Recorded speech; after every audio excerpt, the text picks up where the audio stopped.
Ayan, mamarinate natin ngayon itong conversion natin. Gagawa tayo ng tinatawag na chicken wings, pero hindi wings itong pinili ko. Mas ginusto ko itong yung parts ng chicken na dito sa pakpak, yung lollipop ba, mas malaman eh. So, marinate ko lang muna, saka ako lalagay sa freezer. Sarap na pulutan na naman to.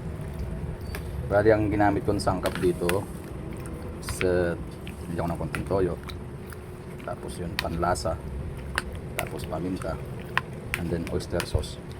Tapos siyempre kukontrahin mo yung tamis at pait, lagyan mo ng konting suka para lumabas lalo, mag-blend. Palamigin natin na to, saka natin piprito mamaya. Sige, abangan nyo. Ito na guys yung minarinate natin. So pagkatapos natin nilanggal sa fridge, ito papainit na tayo ng mantika at fry na natin siya.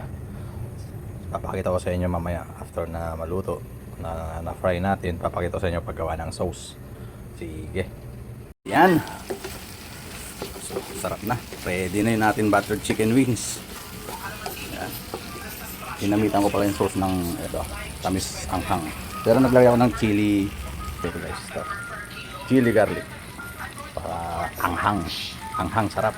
Okay na, sibugan na.